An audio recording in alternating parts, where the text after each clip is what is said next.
속 쏘는 사이다처럼 주간 이슈를 해설하는 시사계의 피오나 공주 노영희 변호사님 나오셨고요. 어서 오세요. 안녕하세요. 네, 점심도 못 드시고. 예, 괜찮습니다. 대기실에 아까 과자 드시는 거 보면서 제가 마음이 짠했습니다. 근데 과자를 조금 신선한 걸로 갖다 주시면 너무 옛날 거를 그냥. 제작진 주목해 주세요. 네. 우리 청취자 본부장님들께는 매일매일 다양한 라면을 제공하고 있는데 우리 출연진을 위해서도 배려를 좀 해야 되겠네요. 네. 자, 시사 래퍼 랩진봉 성공회대 신문방송학과 최진봉 교수님 나오셨습니다. 네, 어서 오세요. 안녕하십니까. 반갑습니다. 지난주에 차 밀려가지고 주차장에서 네, 맞아요. 조금 늦으셔서 늦었습니다. 오늘 일찍 오셨는데 일찍 왔습니다. 마스크가 치러 나갔다 그러니까 오셔서 또 늦었습니다. 또 청취자분들이 일찍 오셨는데 지각한 걸로 오해하겠네요. 아니, 전혀 아닙니다. 제가 11시 좀 넘어서 차를 주차하고 계속 기다리고 있었습니다. 맞습니다. 자, 오늘 요 얘기를 좀 여쭤볼게요. 두 분이 워낙 컴비고 커플이신지라 방송가에서 자, 주말 사이 두 분의 정치인의 아내가 뉴스에 오르내렸어요.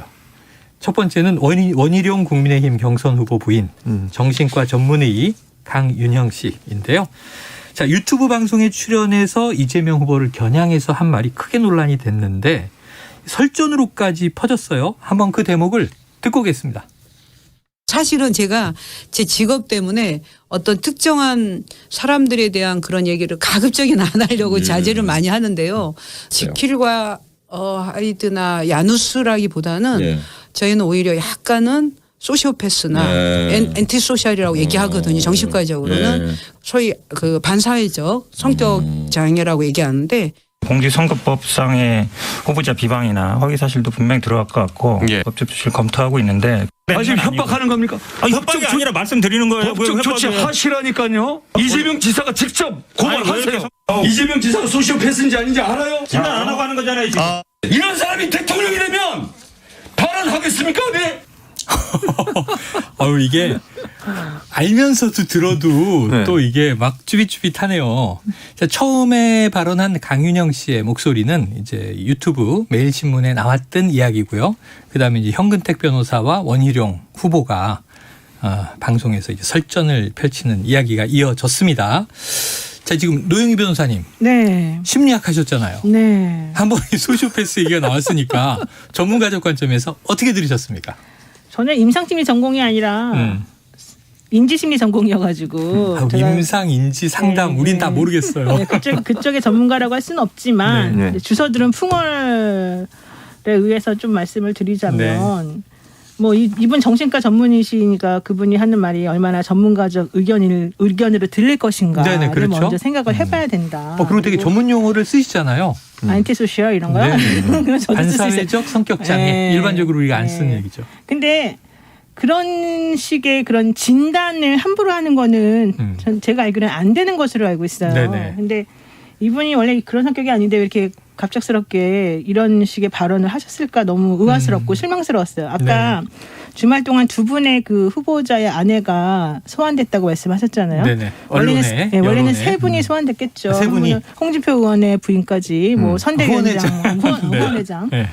근데 사실 뭐 김건희 씨는 뭐 그렇다고 치고 제가 뭐 특별하게 그건 없으니까. 근데 이 강윤형 씨에 대해서는 제가 사실은 깜짝 놀랐고 이런 발언하시는 것에 대해서 왜 이렇게 경솔하게 발언을 하셨을까. 왜냐하면 예전에 그 김모 정신과 의사분이 계셨죠. 그분이 텔레비전에 나온 유명한 연예인을 보고서 어머 경조증이다 이런 얘기를 한 적이 있었잖아요. 그래서 일단 제명된 적이 있어요, 학회에서.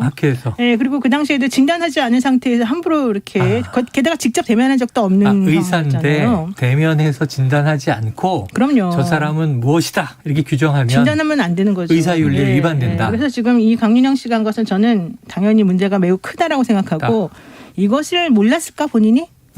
알면서도 좀 그러지 않았을까? 네네. 일부러 다른 노림수가 있는 거 아닐까? 이런 생각이 좀 들었습니다. 그러니까 이게 선거라는 게 무섭다 이런 생각도 들어요.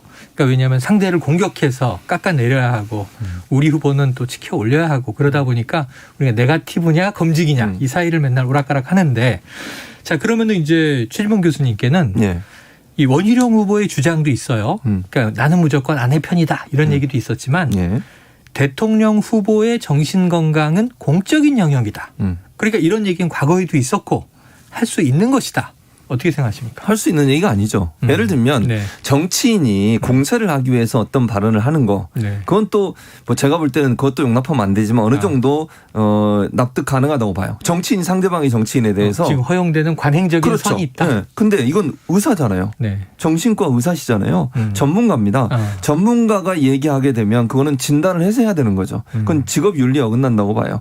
의사로서의 윤리에. 그러니까 저는 대통령 후배 정신과의 공적 영역이니까 그러면 보지도 않고 만나보지도 않고 대화도 안 해보고 그냥 언론에 보도된 내용만 가지고서 그 사람이 소시오패스적 성향이 있다 이렇게 판단 내리면 됩니까? 안 되는 거잖아요. 네. 그건 다른 영역이에요. 그러니까 원희룡 후보가 예를 들면 또는 뭐 후보들 간에 뭐 논쟁이 붙어서 어떤 후보에 대해서 뭐 이렇다. 뭐 그것도 저는 좋다고 보지 않지만 그거는 비전문가적 영역에서 정치적 공세라고 볼 수 있지만 전문가이고 정신과 의사인 분이 심리학 전공하신 분이 어떤 사람에 대해서 어떤 판정을 내리면요. 그건 사실은 본인의 전문 영역을 이용하고 활용했다고 볼 수 있는 거잖아요. 그것까지 용납되는 건 아니라고 저는 생각해요. 그리고 지금 대통령의 정신건강의 공적 영역이라고 했는데 그러면 실제로 그분의 정신건강을 직접 만나서 오랫동안 임상을 해보고 물어보고 진찰해보고 그리고 내려야 되는 거잖아요.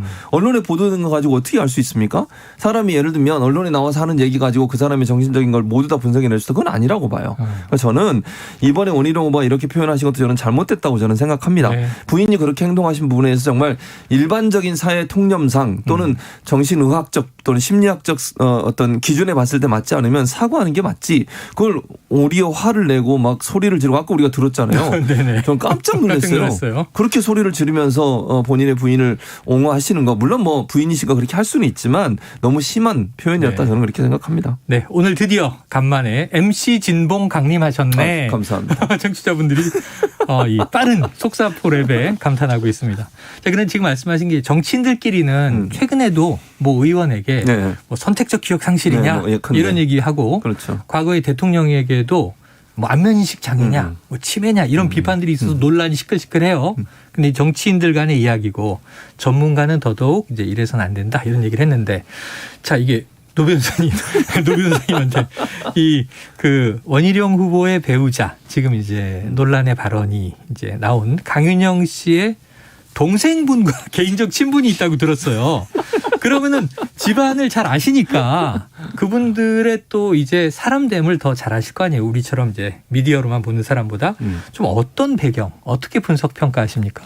사실 이 강윤영 씨 댁은 제주도 유지예요. 아, 다 제주도에 있는 집안이군요. 네, 아버지가 제주대학교 교수님도 하셨었고 되게 좋으세요. 네, 그리고 집안도 되게 부유하고 딸이 많고 아들이 하나 있었나? 그런데 하여튼간 어쨌든 그 상식적인 분들이었어요. 그리고 예전에 제가 이 강윤영 씨하고 그 딸하고를 한번 봤었을 때는 뭐 아주 괜찮았습니다. 근데 이런 식으로 이제 이번에 본인의 직업적 커리어를 망가뜨릴 위험을 무릅쓰고 저는 이건 사실은 실수로 나온 건 아니라고 봐요. 제가 판단하기에는 이거는 의도를 가지고 전략적으로 이 부인이 네네. 본인의 커리어를 조금 손상시키더라도 남편을 위해서 이렇게 한 것으로 저는 판단을 하는데. 강력한 상대 후보를. 네, 그러니까 왜냐하면 지금 본인이 사실은 이번 대선에서 뭐 뭔가 이렇게 해보려는 생각보다는 이제 그 지지자들을 중심으로 해서 내 편을 좀 끌어들여서 그분들과 함께 다음 대선과 이번 대선에서의 나머지 여러 가지 그 일들을 같이 도모하려는 마음 이제 이런 것들이 좀 섞여 있는 상황이라고 판단하는데 요즘에 원희룡 후보가 사실은 보여주는 행동도 예전에 원희룡 후보가 보여주는 행동과 달랐거든요. 조금 언성도 그렇고 네. 느낌이 달라요. 아니 언성의 문제가 아니라 그 동안에 뭐 윤석열 후보나 사실은 그 홍준표 후보나 이런 분들한테 왔다 갔다 하면서 행동한 거 이준석 대표에게 네네네. 이런 걸 보게 되면요 뭔가 되게 고도의 경선에 나와서 쭉 보여준 모습이 고도의 정치적 전략이 여기에는 숨어 있는 거다라고 판단을 해요. 네. 그래서 진짜 사실은 이번에 4명 컷오프 될 때 네. 원래는 떨어질 거라고 생각했던 맞습니다. 분 중에 한 명이거든요. 네. 근데 사실은 4등으로 올라갔잖아요. 그랬죠. 그거는 많이 성공했다고 봐요. 그래서 그런 전략이 계속해서 연결되어서 이번 상황까지 온 것 같다. 근데 참 부인이 희생할 정도면 얼마나 고맙겠어요. 남편 입장에서. 그러니까 서로 금슬좀 부부끼리 서로 이렇게 좀 주거니 받거니 하면서 좀 도와주고 그런 게 아닌가 생각이 드는데 어쨌든 그렇다 하더라도 할 수 있는 게 있고 할 수 없는 게 있잖아요. 네. 강윤영 씨는 본인이 서울대까지 나오시니 정신과 전문의로서 이건 매우 잘못된 행동이다라고 생각합니다. 네. 자, 직업윤리에 위배된 행동을 한 것 같다. 자, 그런데 이제 아까 제가 잠깐 지금 노 변호사님은 원희룡 전 지사가 이번 이제 대선 경선에 나오면서 좀 다른 전략을 시도하고 있다. 이렇게 분석을 해 주셨는데 아까 우리가 들었던 오디오요. 네. 그 부인의 발언이 유튜브에서 나오고 현근택 변호사랑 티격태격하는데 맞아요. 평소보다 훨씬 좀 흥분한 언성이에요. 맞아요.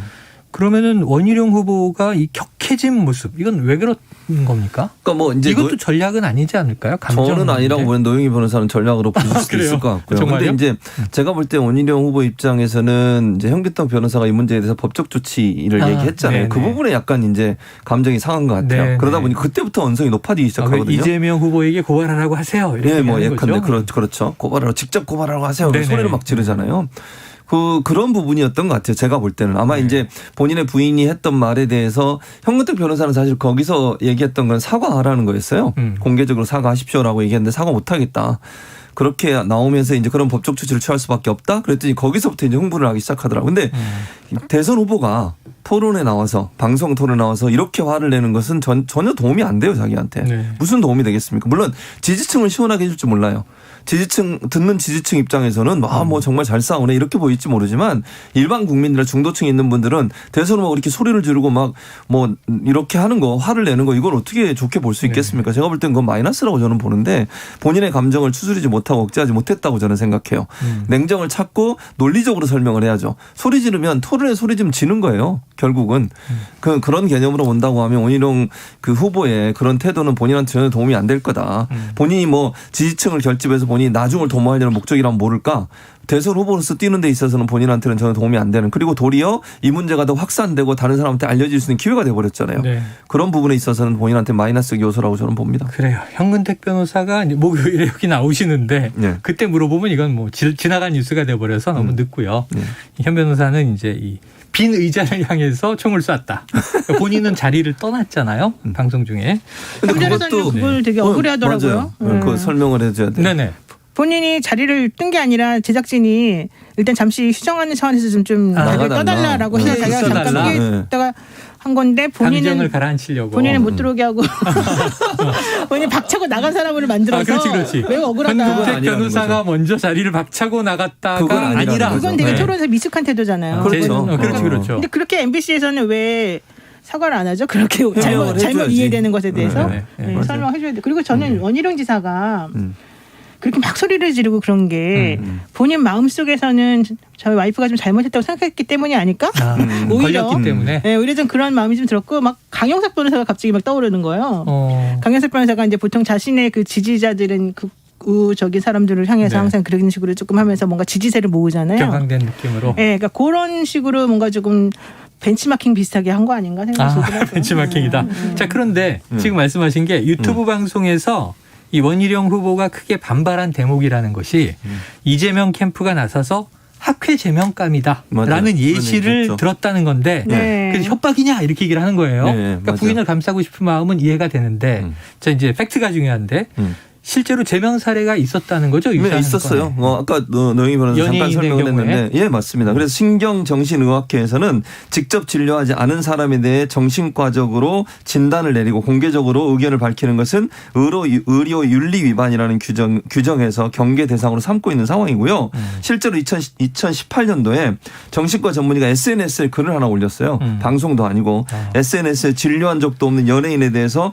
경조증이다라는 의견을 냈다가 제명을 당한 적도 있습니다. 그래요, 실제로. 그래요. 이게 그러니까 화제가 돼서 저도 기사 본 기억이 나네요. 그렇죠. 그러니까 결국은 정신과 의사 선생님들은 비밀 보장도 제일 중요하고요. 환자의 상태를 공개적으로 얘기하는 건 절대로 안 되는 거거든요. 네. 그리고 이 진료라고 하는 게 정신과적 진료는 오랜 시간 동안 얘기해보고 상담해보고 결론을 내리는 거예요.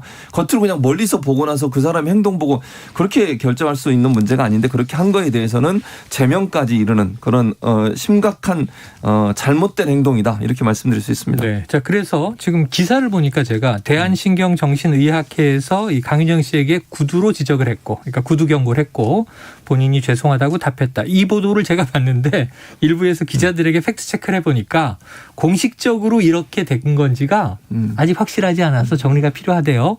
그건 좀 지켜보기로 하고. 그런데 이제 이재명 후보 측은 어쨌든 사과가 없으면 고발하겠다는 입장인 것 같아요. 법적 조치. 노 변호사님, 법적으로 가면 어떻게 되나요? 저는 사과를 해도 고발하는 게 맞다고 봐요. 사과를 해두고 제일 강하신데요, 강성희 아니 씨는. 굳이 사과를 네. 뭐 꼭 안 하면 뭐라고 하고 사과를 하면 봐주고 그러면은 네네. 본인이 입은 피해가 뭐 사라집니까? 아. 그게 이제 그냥 지르고 보자는 사람들을 위해서 마치 행동하는 거랑 똑같은 그러니까 거죠. 우리가 네거티브 얘기하는. 저는 이거는 매우 잘못됐다고 보고 있기 네네. 때문에, 그러니까 단순 실수가 아니기 때문에, 그러니까 의도적으로 그냥 했기 일반인이 때문에. 그냥 얘기를 하다가 자기도 모르게 말이 꼬여가지고 잘못 나오는 경우하고, 네네, 그렇죠, 그렇죠. 이 건하고는 완전히 차원이 달라요. 음. 이 건은 완전히 마음 먹고서 작정하고서 이 상황에 대해서 본인이 전문가인 것을 전제로 사람들에게 내 말이 맞다, 내 전문가의 견해에 의하면 저 사람 저런 사람이다라는 걸 알려주고 설득하려는 의도가 다분히 들어있는 거잖아요.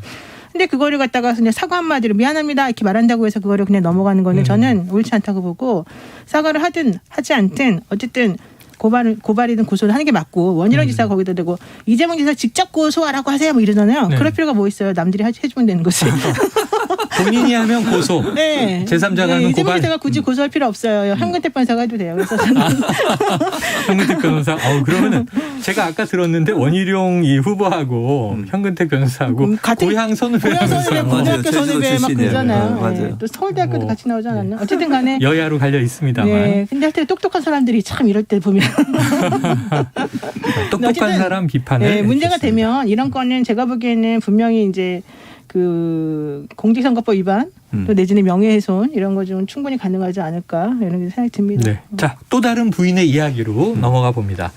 자, 5.18 실언 망언이라고도 얘기를 했어요. 이어서 그러니까 이제 전두환 일부 옹호 발언 논란 이렇게인데, 근데 문제는 이게 오해 그리고 유감 송구 그래서 이제 사과했다 이렇게 됐는데 이게 개 사과 사진이라는 개사과. 네. 개 사과 사진 이상하네요. 어쨌든 사과를 개한테 주는 사진 예. 이 SNS에 등장하면서 이 가족 논란으로 번져 있습니다. 이 윤석열 캠프 후보가 직접 토론해서 이거 실무자의 실수다 이렇게 해명을 했는데 윤 후보가 직접 밝힌 설명에서는 촬영 장소와 부인 김건희 씨가 등장을 합니다. 자, 관련된 이야기를 소리로 듣고 와서 이야기 나눠봅니다. 저희 집 말고 예. 그 집 근처에 있는 사무실에서 찍은 거 같아요. 직원이 올린 반려견을 데리고 간 거는 아마 제 처 같고요.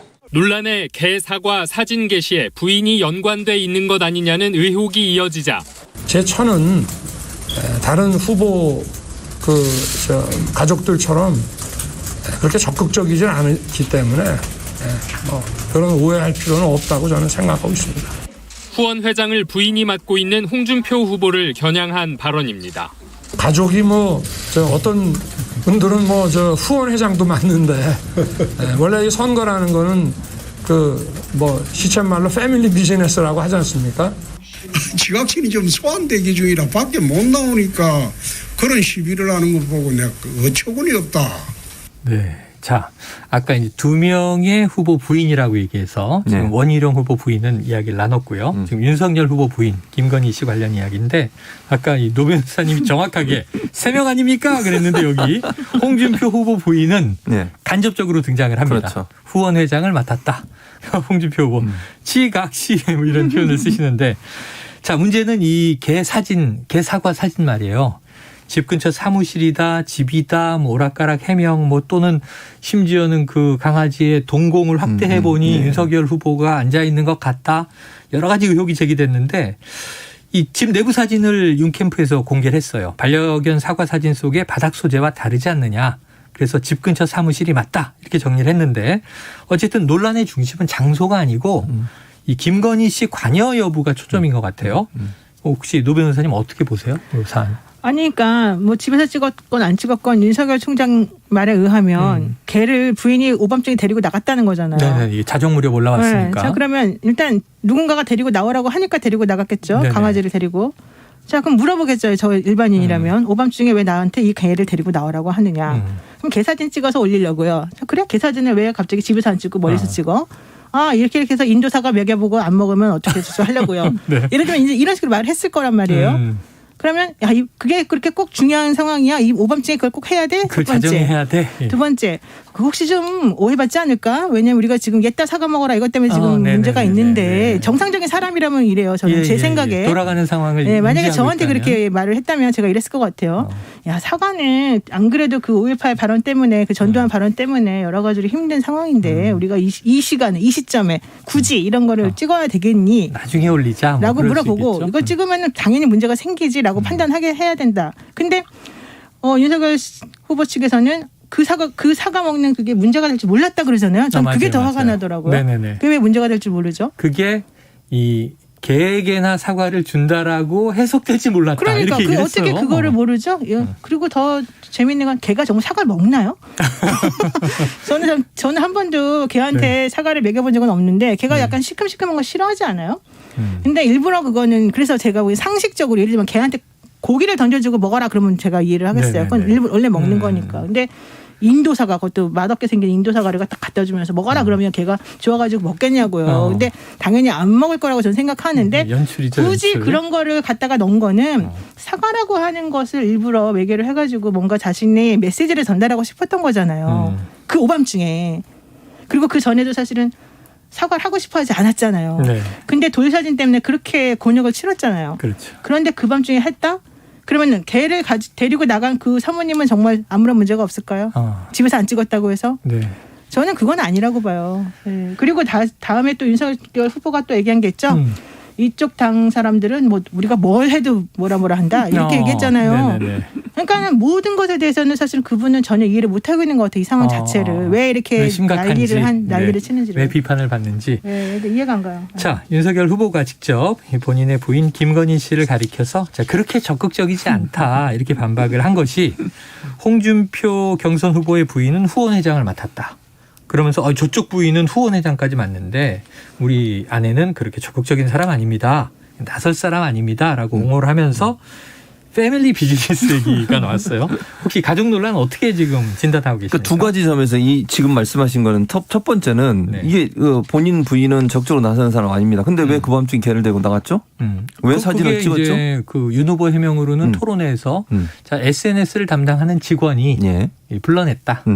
그 집은 아니고 근처 사무실로 갔다. 그러면 이제 노영희 변호사 말이 저는 다시 소환이 될 수밖에 없어요. 그 밤중에 후보자 부인을 12시에 올렸으니까 물론 몇 시에 나왔는지 정확히 모르겠어요. 어쨌든 밤이잖아요. 밤에 그렇게 급하게 불러낼 만한 사진이냐고요, 그게. 그 개에게 사과를 건네고 그걸 사진 찍는 사진이 그렇게 급하게 올려야 되는 내용이냐 하는 부분은 우리가 고민들 그게 꼭 올려야 됩니까? 만약에 직원이면 사모님 지금 저 반려견 토리하고요. 인도 사과 하나 들고 나와주세요.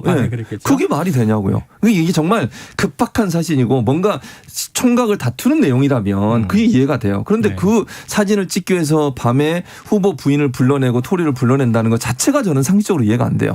그리고 어쨌든 그러면 김건희 씨 입장에서는 나중에 찍자고 하든지 그게 왜 필요하냐고 물어봐야 되는데 그러지 않고 나왔다는 것도 이해가 안 되고 또 하나는 사과를 주려면 정말 아까 노영희 변호사 말씀처럼 뭐 이렇게 반려견 그걸 싫어할 수도 있고 주더라도 그걸 잘라줘야지 통째로 줍니까 먹으라고 걔한테. 어떻게 먹어요, 그거를? 그게 말이 안 되잖아요. 그러니까 논리적으로 말이 안 되는 게 너무 많아요. 토리는 상식적으로. 되게 작지 않아요? 그리고 아기가 입이? 그러니까 어쨌든 아니 그걸 다 큰 인도 떠나서. 사과가 한 입에 안 들어가죠. 그러니까 당연히 안 들어갈 어쨌든 거잖아요. 정말 정말 거고요. 그 반려견 주려고 하면 조그맣게 잘게. 잘라서 먹게 좋게 줘야 돼요. 일반적으로 보면 그걸 통째로 주면서 먹으라고 안 하잖아요. 일반적으로. 그냥 그 개는 일반적으로는 그렇게 동그란 걸 보면 굴리고 갖고 놀겠죠. 그러니까 어쨌든 그래서 고양이 아닌가요? 그래서 어쨌든 어쨌든 김건희 씨가 그 일에 연관돼 있는 것 자체는 본인도 인정을 했어요. 네네. 적극적이지 않다고 하더라도 혹시나 이제 국민들이 의심하는 거는 김건희 씨가 혹시나 사과하는 게 너무 언짢고 마음에 안 들어서 네네. 그런 표현을 하려고 한 거 아니냐는 의심을 하는 거예요. 김건희 씨의 의지로. 그렇죠. 근데 그거는 모르죠. 물론 추정컨대. 사실관계는 몰라요. 그러나 어쨌든 그런 사진을 그 밤에 찍은 것도 이해가 안 되고 그 찍은 것도 걔가 좋아해서 먹을까 봐 줬다고 하는 것도 상식적으로 이해가 안 되는 영역이기 때문에 사람들이 의심을 품을 수밖에 없다는 것이고 대선이 패밀리 비즈니스입니까? 저는 이게 반문하고 싶어요.